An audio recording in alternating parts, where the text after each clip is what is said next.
Assalamu alaikum wa rahmatullahi wa barakatuh. Soyez les bienvenus sur ma chaîne YouTube, chaîne consacrée aux miracles et merveilles du noble Coran. Aujourd'hui, j'aimerais vous présenter les merveilles qu'Allah m'a accordé de voir dans la sourate 96. Je ne sais pas si vous vous souvenez, mais j'ai fait il y a longtemps une vidéo sur la sourate 96 et son lien incroyable avec les 23 paires de chromosomes d'un être humain.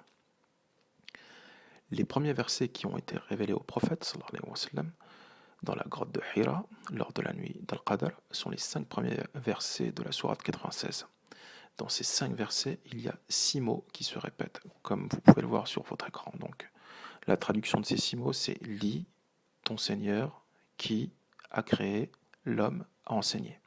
Attention, dans les traductions que vous pouvez lire, il y a un mot « qui » qui a été ajouté au deuxième verset, alors qu'il n'y en a pas en arabe. Ces 6 mots totalisent 23 lettres.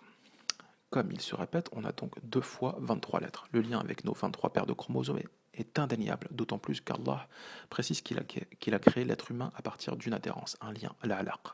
Cette adhérence peut parfaitement être comprise à 2 niveaux, non seulement comme le lien entre le spermatozoïde contenant 23 chromosomes et l'ovule qui contient aussi 23 chromosomes, constituant la fécondation, mais aussi comme la cellule œuf issue de cette fécondation qui va venir s'accrocher, s'implanter dans la muqueuse utérine de la femme.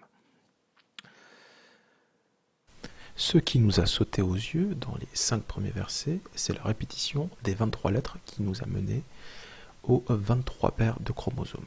Et il y a en arabe un signe diacritique en particulier qu'on appelle shadda. C'est une sorte de petit W au-dessus des lettres, qui permet d'allonger une lettre, ce qui équivaut en langage clair à écrire 2 fois la lettre au-dessus de laquelle se trouve ce signe. Cela tombe bien, puisque nous cherchons des lettres qui se répètent conformément à ce que nous venons d'évoquer avec les 23 paires de chromosomes. Il se trouve que dans ces 5 premiers versets qui ont été révélés au prophète, sallallahu alayhi wa sallam, il y a exactement 6 lettres qui ont une shadda. Comme vous pouvez le voir, 6 lettres comme les 6 mots qui se répètent dans ces 5 versets. À noter qu'il y a bien une shadda au verset 3, c'est juste que mon logiciel écrase les signes diacritiques. Il s'agit donc de 4 lemmes et de 2 bas. Le lemme est la 23e lettre de l'alphabet et le bas est la 2e lettre de l'alphabet.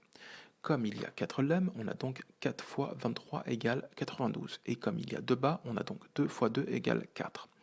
92 plus 4 égale 96. 96 comme le numéro de la sourate dont il est question ici. La sourate 96, subhanallah. On peut remarquer autre chose, à savoir que nous avons 92 d'un côté et 4 de l'autre.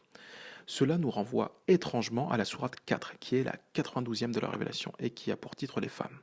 Je dis étrangement parce que la fécondation dont nous parlons au début de cette vidéo a lieu, évidemment chez l'être humain, dans l'appareil reproducteur de la femme. Subhanallah. Allons un peu plus loin. La décomposition en produit de facteur premier de 92 donne 92 égale 2 fois 2 fois 23. Et celle de 4 donne 4 égale 2 fois 2.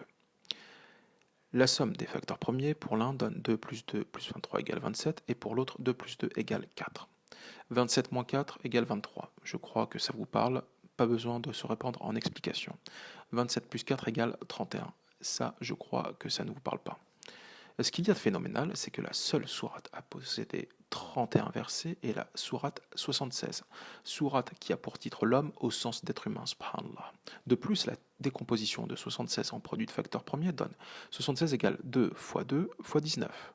Et la somme de ces facteurs premiers donne 2 plus 2 plus 19 égale 23. Cela confirme bien notre lecture des chiffres, subhanallah. Enfin, dans le premier verset qui a été révélé au prophète, sallallahu alayhi wa sallam, on a 2 lettres qui portent cette shadda. Il y a un bas et un lem.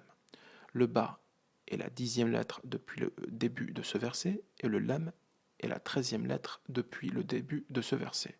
10 plus 13 égale 23, subhanallah. 23, c'est aussi le nombre d'années de la mission du prophète, sallallahu alayhi wa sallam, avec 13 années de phase mécoise et 10 années de phase médinoise. Et qu'est-ce qu'on a ici? 10 et 13, subhanallah. Enfin, pour finir, il y a 2 lettres entre le lam et le ba, porteur de la shadda. Dans ce premier verset, il s'agit de la lettre kaf et de la lettre alif. Kaf est la 22e lettre de l'alphabet et alif la première lettre. 22 plus 1 égale 23. Je crois qu'il n'y a plus grand-chose à dire. Admirons juste la perfection de la parole d'Allah. Salam alaikum wa rahmatullahi wa barakatuh.